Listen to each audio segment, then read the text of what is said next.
When I was around 7, my toothless brother and I, on long, boring taxi rides in Syria, would indulge in imperialistic fantasies of how we wanted to take over the country outside our windows. My parents would quickly crush these imperial conquests by warning, "Shh, you'll get taken by Secret Service if they hear you."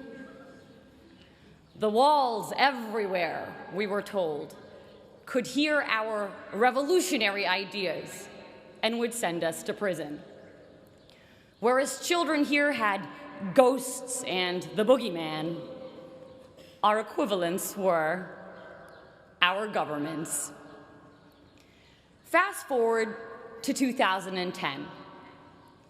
When I first got here, someone told me, if Harvard shut its gates, it could be its own country, just like the Vatican.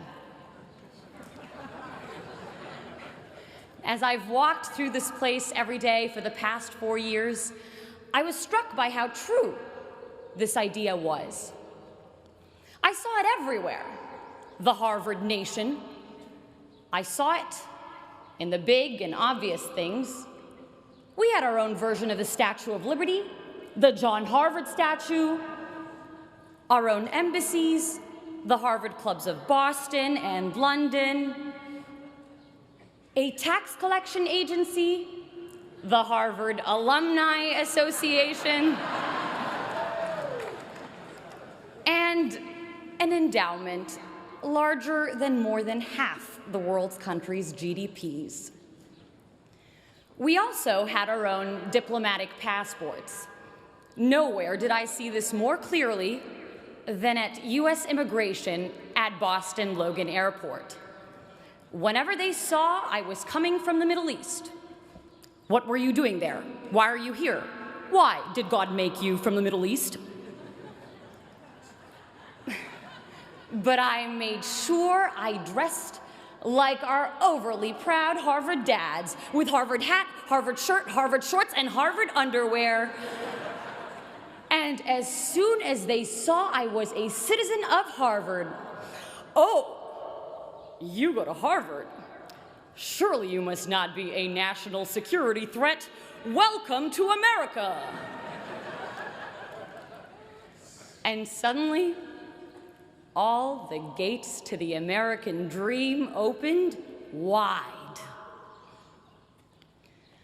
I saw it everywhere, this Harvard nation, but I saw it not just in the hard structures, but more importantly, in its invisible institutions, the invisible scaffolds around and undergirding the hard institutions.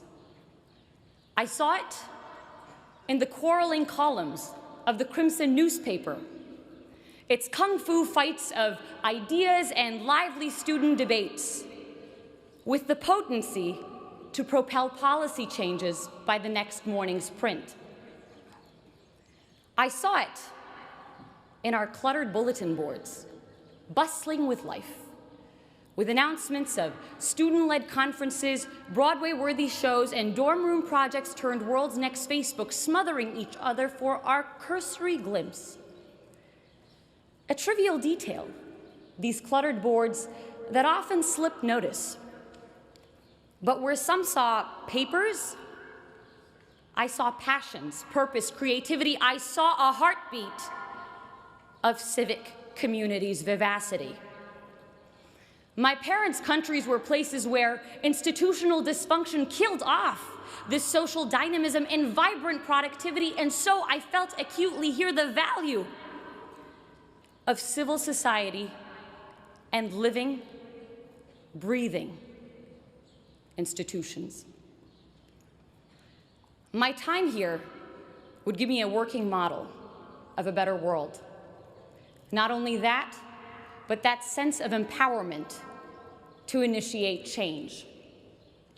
You see, with those spying walls still lurking in my memory that constrained the little Napoleons in my brother and me, you might imagine my shock when, in one of my first classes here, I suddenly found myself debating a president. So it's the 1990s. Our negotiations class professor set the stage. A war is about to break out between Ecuador and Peru. How will you stop it? I raised my hand to respond. Wait, Professor Shapiro stopped me. Tell the president what to do. And in walked the Ecuadorian president. In bringing the president to me, in having me speak to and question a shaper of history and experience the value he saw in my view, Harvard would make me feel I too could be him. I too had the power to shape history and not just be passively shaped by it. That sense of infinite possibility we have as children to think big and conquer great things was returned to me here. A less despotic version of it. But what seemed intractable problems of the world became opportunities for me, for us, to change things. You know, when I first got here, my name was Sarah. After Harvard, it would become, hey, Harvard! With people stuffing 378 years, 5,000 acres of real estate, the entirety of Widener Library, and 32 heads of state, all into my 5'6" self. Ridiculous as it is, there's a strange reality to it. Arab-American author Renda Jarrar pictures inhabiting a new place as running barefoot, the skin of our feet collecting sand and seeds and rocks and grass until we had shoes made of everything we'd picked up as we ran. And running through Harvard Yard over the past 4 years, the skin of our feet collecting a world of experiences. We each become this place in a strange way. Each of us picking up bits of people and history and ideas that changed the way we saw the world.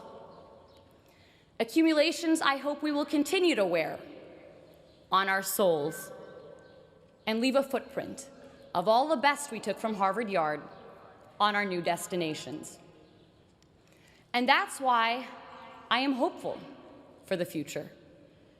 I am hopeful because of my dining hall dinners spent marveling at friends who, while their countries wage bloody war against each other, are able to carry out civil conversation and build generative projects together.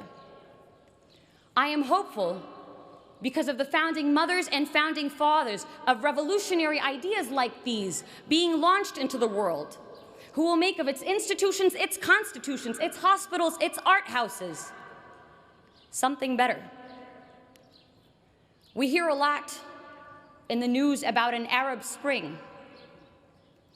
This graduation is sending 6,000 revolutions into the world, and the 6,000 revolutions graduating as part of the class of 2014. If we take those revolutions, those great ideas sparked behind Chipotle burritos and Starbucks coffee cups in our version of Tahrir Square, Harvard Square, out with us into the real world, into the real Tahrir Squares, and make something of them. Revolutions not in arms, but in minds more powerful and permanent and pervasive. For this isn't a Ukrainian revolution or an Arab Spring, but a global revolution. This is the Harvard Spring of 2014. This is the Harvard Spring.